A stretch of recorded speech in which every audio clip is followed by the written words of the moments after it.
Hello, I'm Richard Gisbert, and you're at The Listening Post. This week, 1 year after Edward Snowden exposed the spying at the NSA, can the internet be reset?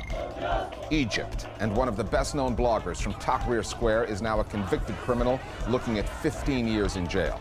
British Muslims and the media there. It's not paranoia if they really are out to get you. And keeping up with the beautiful game. A nice little video to help kick off the World Cup in Brazil.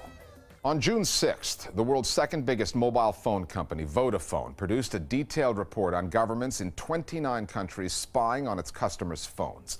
That happened the day after the one-year anniversary of the first Edward Snowden NSA story. Snowden blew the whistle on the National Security Agency's appetite for spying on phones and emails. His revelations outraged many Americans, including members of Congress, who drew up a law designed to rein in intelligence agencies. America has 18 of them. But pushback from the security establishment meant the bill that eventually passed was watered down to such an extent that privacy advocates dismissed it as a sham. Google and Facebook are among the heavy hitters who are now in on this debate. There's a campaign called Reset the Net, pushing for an internet that's safer from government snooping. Until that happens, journalists are among those who, over the past year, have started encrypting their communications, fearing for their professional safety or just trying to preserve the anonymity of their sources. That's just one of the tangible effects the Snowden story has had. There are many others. Our starting point this week is Moscow. It took Edward Snowden almost a full year to agree to be interviewed by a major American news outlet. He is routinely called the most wanted man in the world. NBC News went to him in Moscow because Snowden is trapped in exile. It was the first extended interview with the whistleblower the Obama administration calls an American traitor. What are you doing in Russia? The United States government decided to revoke my passport. So when people ask, why are you in Russia? I say, please, ask the State Department. I think it's incredibly important for people to see not just the documents, but the person who made the decision to leak them. If we want to be free, we can't become subject to surveillance. We can't give away our privacy. We can't give away our rights. And to see that this doesn't seem like a conspiracy theorist or some kind of fringe person, but a thoughtful, ordinary person who is reporting his sincere concerns. He doesn't come off as strident or self-aggrandizing. He's extremely humble. You really get the feeling that this is someone who faced a difficult moral dilemma and made a clear, coherent choice. There are some things worth dying for, and I think the country is one of them. Who Snowden is has helped the media understand the role that leaks and whistleblowers can have in our political process. At infiltration. Snowden even helped his interviewer better understand his own phones. What can the NSA do with this device if they wanted to get into my life? Any intelligence service in the world that has significant funding and a real technological research team can own that phone the minute it connects to their network. Before Edward Snowden dropped his bombshell last year, if mobile phone companies were uneasy about the NSA and other intelligence agencies sweeping up their data, they kept those concerns to themselves. That's over. Vodafone unofficially marked the Snowden anniversary by writing a 40,000-word report, publishing it online, and exposing 29 governments that are wired to eavesdrop on anyone using Vodafone's network. The Vodafone report explicitly refers to the Snowden leak, so there's no doubt that they've timed the release of it to meet that anniversary. The private sector has to work within the parameters of national law, and they have to cooperate with governments where the law obliges them to. But they're realizing that doing so is jeopardizing their relationship with their customers. A year ago, before the Snowden revelations, I don't think there's any way a company like Vodafone would have taken this step of being so public. The Snowden revelations have injected a kind of courage and spirit of transparency and sparked an open discussion that's made it possible for companies like Vodafone to start coming forward and being more transparent with the public. Within 2 months of the Snowden leaks, President Obama formed a presidential panel to look into and reform NSA surveillance, which his Secretary of State John Kerry would later admit had reached too far. And a new law was brought before Congress, the USA Freedom Act. The original version would have ended mass surveillance and reformed the secret courts that merely rubber-stamped what intelligence agencies had asked them for. The bill that eventually passed Congress, what was left of it, was more of a tweak. Instead of outlawing mass surveillance, it creates a new set of what are called specific surveillance authorities that are supposed to tie surveillance requests by the NSA or any intelligence agency to more specific threats. And the problem is it's not clear exactly how meaningful that is or what it even means. A specific selection term like a phone number, could you just take a phone directory and say, here are our selection terms? Could you take a list of hundreds of email addresses? Is our specific selector? Without clarification about what that means with respect to different technologies, it's not clear that this really ends bulk collection in anything except the most indiscriminate sense. Call them skeptical, call them tech-savvy, but many Americans and web users around the world did not wait for the government spying on them to come up with a solution. They've changed the way they communicate, journalists included. One of the really important things to come out of this, out of the Snowden leaks, was a realization by people that online communication is not private. Whispering in someone's ear is private, but anything that you do online, email or online shopping or social networking, is very much public communication, and people need to be aware of that. The NSA, while in many ways it's weak on mass surveillance, when it comes to targeted surveillance, it is a formidable opponent, and they will be able to hack anyone, whether it's a foreign leader, a journalist. So journalists doing very, very high-level controversial work need to be aware of that, and I think journalists do need to get informed and take steps to protect themselves. There are several news organizations right now that are using software called SecureDrop that lets sources communicate securely with journalists. If anything, SecureDrop is a user-friendly method for sources to use the deep web to communicate with journalists. And so the Intercept runs SecureDrop, and so does Guardian and ProPublica and other news organizations. I've certainly walked more than a few of my journalist friends through installing email encryption tools or the Tor browser.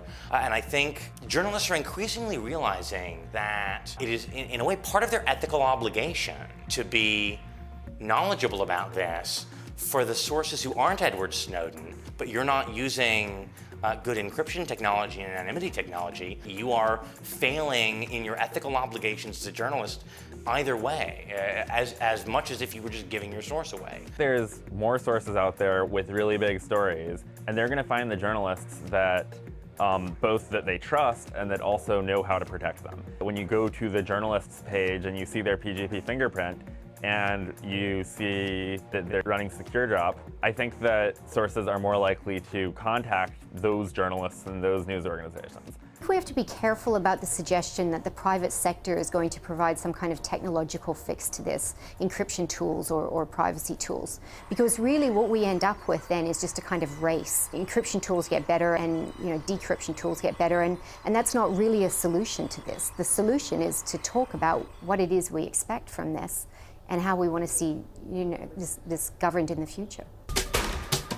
That's the theory, but in practice, the U.S. Congress has rejected a law that would have ended mass surveillance in favor of one that doesn't. One American court called the spying Orwellian and almost certainly unconstitutional, but another court disagreed. And the White House admits reforms are needed, but still calls the man who exposed the problem a traitor. As long as that continues, more and more people will be Googling terms like encryption, Tor, and SecureDrop, and Edward Snowden will remain in exile, watching the debate from a distance and making the occasional salient point. How can it be said that this harmed the country when all three branches of government have made reforms as a result of it? Our Global Village Voice is now on the surveillance story, 1 year after it first made news. Tech giants are finally reacting, and yet the future they paint is about more mass data collection, not less. Smart watches, augmented reality glasses, self-driving cars, and connected homes are what these companies still imagine as an essential element of our future societies. Snowden managed to question their practices and behaviors, but not their dreams, their utopia. One of the most interesting aspects of what's happened since Snowden's revelations a year ago has been how the corporates, the big internet giants, have reacted to it. Some of their reaction has been very good, some of their reaction has been less good. The less good things have been the way that they have tried to make it look as if surveillance by corporations is totally different from surveillance by the NSA and GCHQ. If there's anything we should learn from Snowden, it's that the two things are intrinsically linked. And what we want from the corporates is for them to protect us not only against the intrusion by the NSA, but against privacy-invasive techniques used by corporates, including themselves. Time now for Listening Post News Bites. Alaa Abdel Fattah is a name you may remember from 2011 and Tahrir Square. He is one of Egypt's best-known bloggers and rose to prominence in the revolution that brought down Hosni Mubarak. He's just been sentenced to 15 years in prison. The jail term is for assaulting a policeman. Fattah and 24 other defendants were all convicted after stealing a policeman's walkie-talkie at a demonstration last November called to protest the interim military government. The mass sentencing comes just days after the swearing-in of President Abdel Fattah al-Sisi, who has vowed to return Egypt to stability and urged media bosses during his election campaign against pushing for freedom of the press. 4 Al Jazeera employees remain behind bars in Egypt, with a verdict expected soon in the case of the state versus 3 journalists from Al Jazeera English. The showdown between GEO-TV in Pakistan and the ISI, the National Intelligence Service, has knocked GEO off the air, and it's not getting back on until it pays a fine of about $150,000 US. This is all fallout from the shooting of a GEO-TV anchor, Hamid Mir, about 2 months back. Mir survived that attack but blamed it on the ISI, which had criticized his reporting. GEO-TV did not pull any punches in its coverage of the Mir shooting. The ISI, which denies the allegation, then took the case to the Pakistani media regulator, which took GEO off the air for 2 weeks and levied the fine.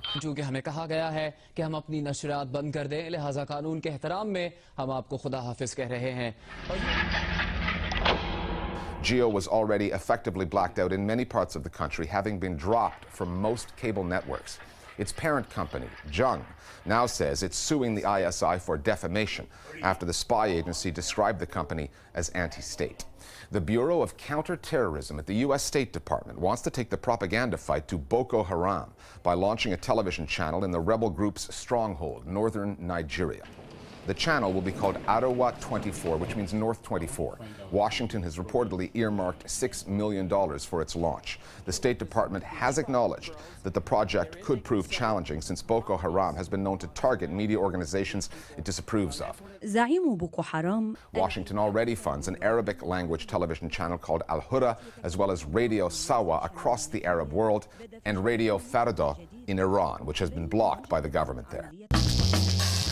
We've reported before on the impact 9/11 had on media discourse in the U.S. and the way that American Muslims and their religion have been covered by news outlets there, often with fear and suspicion. In 2005, Britain had the 7/7 attacks, which also affected the media in the UK. Read the British press, and not just the tabloids, or go online, and there are some scary stories about Muslims. The most recent being one on a supposed secret Islamic plot to radicalize school students in Birmingham.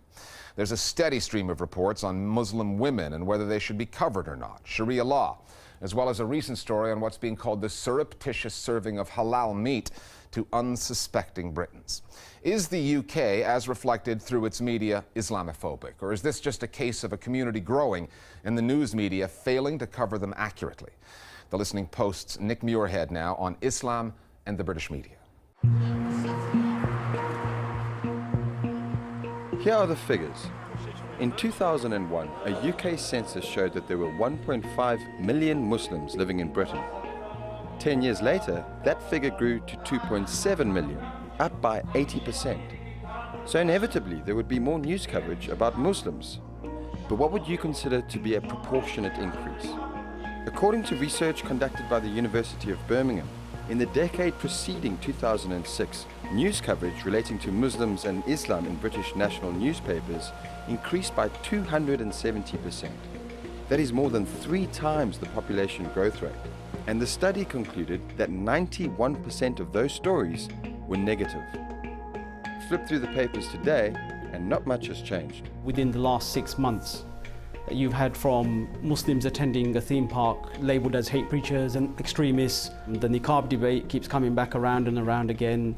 The halal was another issue. Trojan horse plot, Muslim schools. When you look at these series of stories, it's putting the spotlight on a very small minority. For example, if we look at the niqab and the wearing of the niqab, it's likely that less than 1% of British Muslim women actually wear the niqab.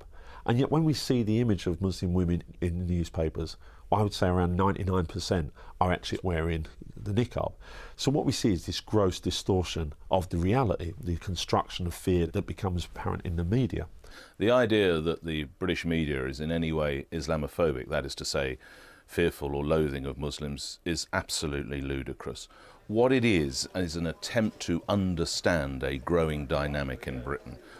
As they exert their numbers, as they now move into education and other areas, it is the job of the media to try and help people who are already here to understand them.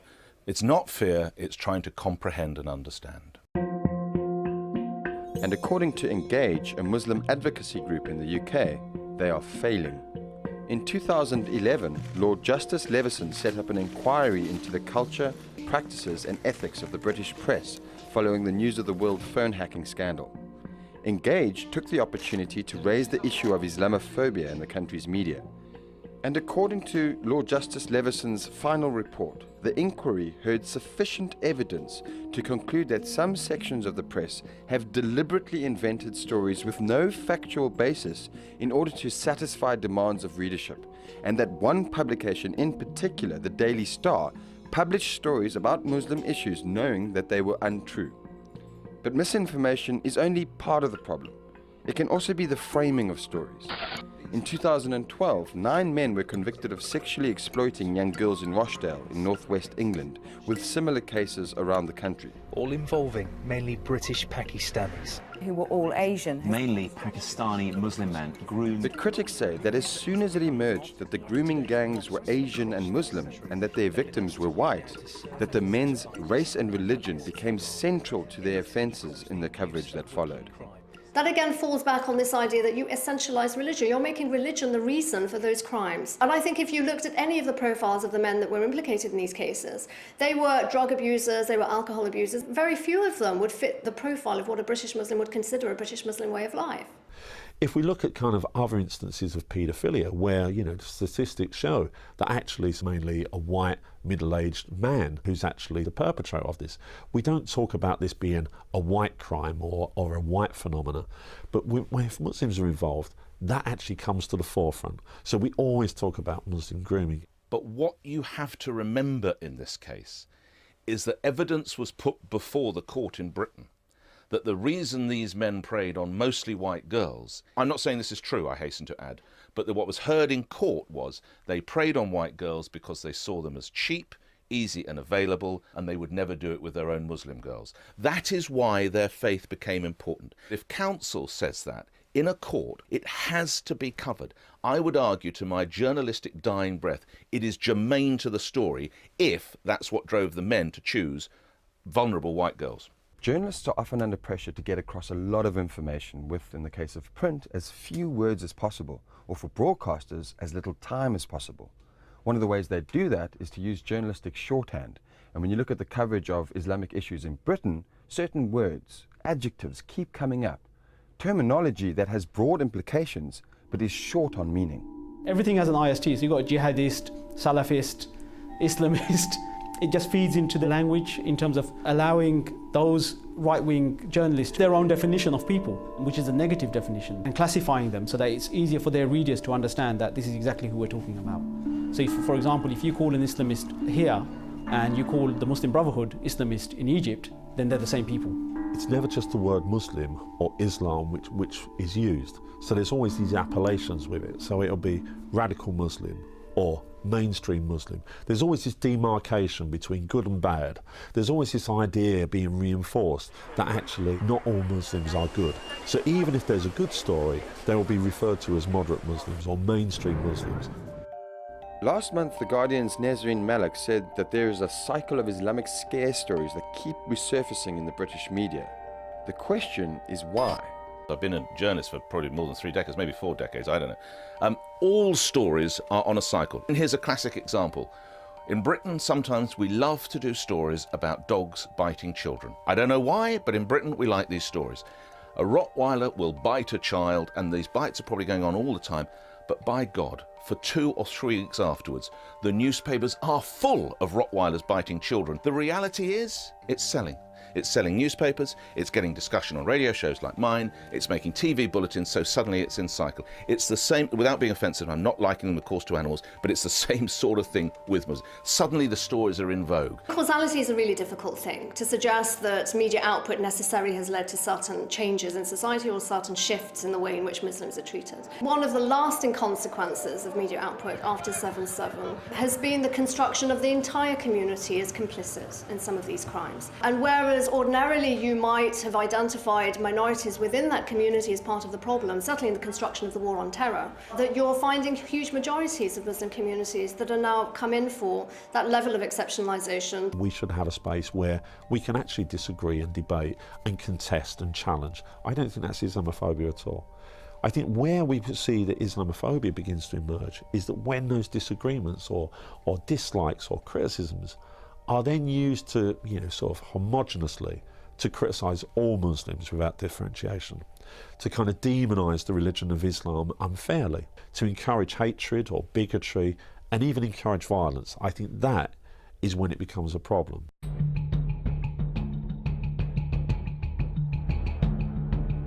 British Muslims are a minority, but the majority of news stories about them are negative. Some journalists say they are just trying to, quote, understand the Muslim community. Others say they are merely reflecting society and its attitudes. But take a longer look behind the headlines and those attitudes. That's the real story.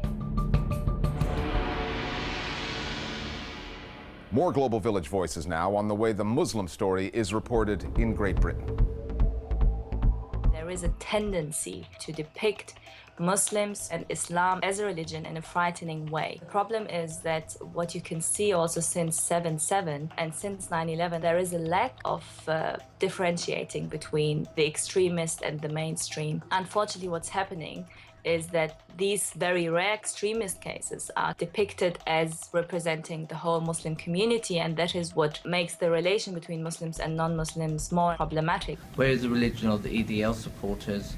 Where is the religion of those that kill their wives and children at home in Hackney, for example? But a family kills their daughter in broad daylight in Pakistan in front of the court, and it's immediately seen as caused by Islam. Why is there a difference in the reporting of these stories? That's what I would like to know. I think the British media need to wake up to the damage they are causing. Finally, with the World Cup underway, we scoured the web for an appropriate video. Some big advertisers are throwing a lot of money at this tournament, but we decided to go with something on a smaller scale. This little film follows a Montreal-based filmmaker, Guillaume Blanchet, freestyling with his football around the globe. It's just a boy and his ball, and he's got skills that would turn a Brazilian head or two. Not that the Canadians have qualified for the tournament. We almost never do. The film's called Bounce. We've made it our web video of the week, and we'll see you next time here at The Listening Post.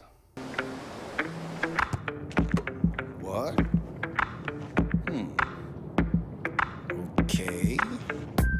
Remember back in the days, we used to play all day, sit back, talk a lot of nonsense, don't it feel like yesterday? Yeah. Don't you feel like fooling around? Let's shower under a cloud, let's make love under the sky. Oh, what a high.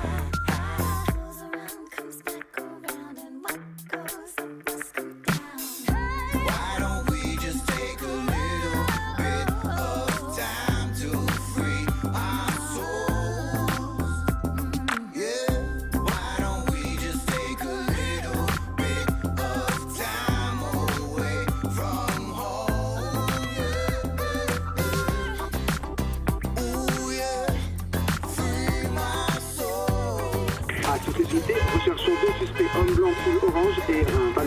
Kick back like the worlds you play, yo.